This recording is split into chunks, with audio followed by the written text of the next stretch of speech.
সংঘর্ষ বিরতি জারি, তবু অপারেশন সিঁদুর থামেনি। ভারতীয় বায়ুসেনা রবিবার এক স্যান্ডেলে জানালো, পাকিস্তানের আগ্রাসী মনোভাবের কারণে অভিযান চলবে। অপারেশন সিঁদুরের মূল লক্ষ্য সীমান্তে অনুপ্রবেশ রুখে নিরাপত্তা জোরদার।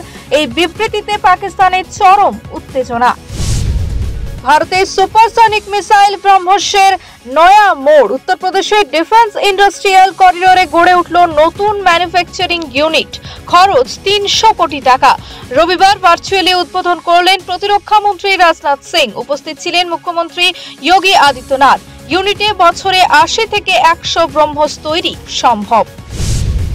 পাকিস্তানের মিসাইল হামলা একের পর এক ব্যর্থ। জয়সলমেরে পাক ক্ষেপণাস্ত্র ধ্বংস করেছে ভারতীয় বাহিনী।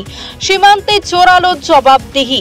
ইতিমধ্যেই ৯টি জঙ্গি ঘাঁটি গুঁড়িয়ে দিয়েছে ভারত। পশ্চিম ও উত্তর ভারতের ৩২টি বিমানবন্দর এখনো বন্ধ। সতর্কতায় দেশ জুড়ে নজরদারি বাড়ানো হয়েছে।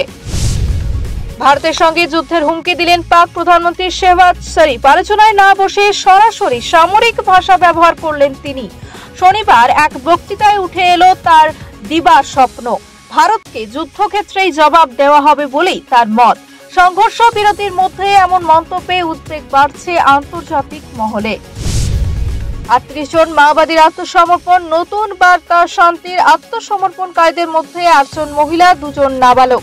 পুলিশের দাবি, প্রশাসনের পুনর্বাসন প্রকল্পেই তারা মূল স্রোতে ফিরেছে। দীর্ঘদিনের অপারেশনের সফল পরিণতি। দীঘায় জগন্নাথ ধাম উদ্বোধনের কয়েকদিনের মধ্যেই বদলি দীঘা শঙ্করপুর উন্নয়ন পর্ষদের কর্তা অপূর্ব বিশ্বাস। তাকে পাঠানো হয়েছে কালিম্পং DWOর পদে। নতুন দায়িত্বে আসেন নীলাঞ্জন মণ্ডল। প্রশাসনিক মহলে প্রশ্ন, উদ্বোধনের পর হঠাৎ বদলির কারণ কি?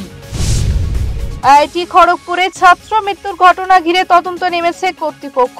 ৩ বছরে ৬ ছাত্রের অস্বাভাবিক মৃত্যু। এবার গঠিত ১০ সদস্যের কমিটি। থাকবেন মনোরোগ বিশেষজ্ঞ, কাউন্সিলর, পুলিশ আইনজ্ঞ ও প্রাক্তনী। মানসিক চাপ ও হোস্টেল জীবন, একাডেমিক চাপে আত্মহত্যার কি কারণ, খোঁজ নেবে কমিটি। মেদিনীপুর পৌরসভায় নতুন প্রকল্প, কাশ্মীরে বা সীমান্তে কর্মরত সেনাদের তথ্য সংগ্রহ। 25টি ওয়ার্ডে শুরু হয়েছে খোঁজ। প্রশাসনের লক্ষ্য সেনা পরিবারের পাশে দাঁড়ানো। যাদের তথ্য পাওয়া গিয়েছে তাদের সঙ্গে যোগাযোগ করেছে পৌরসভা ও জেলা প্রশাসন। এই উদ্যোগে খুশি স্থানীয়রা। টেস্ট ক্রিকেট থেকে বিরতির পথে বিরাট কোহলি। বোর্ডকে জানিয়েছে নিজের ইচ্ছা, যদিও আনুষ্ঠানিক ঘোষণা হয়নি। রোহিত শর্মা সবে বিদায় নিয়েছেন। সামনে ইংল্যান্ডের বিরুদ্ধে 5 ম্যাচের সিরিজ। বিশ্ব টেস্ট চ্যাম্পিয়নশিপের শুরু। সিনিয়র ক্রিকেটার না থাকলে সমস্যায় পড়তে পারে ভারত। বোর্ড চেষ্টা করছে বিরাটকে রাজি করাতে। ভারত পাক সংঘর্ষ বিরতিতে বড় ভূমিকা বলে মত মার্কিন প্রেসিডেন্ট ডোনাল্ড ট্রাম্পের। শনিবারই ঘোষণা করেন মধ্যস্থতা সফল।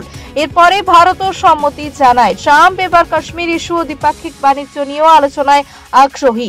দক্ষিণ এশিয়ার উত্তপ্ত রাজনীতিতে আমেরিকার সক্রিয়তা নতুন মোড় আনতে পারে।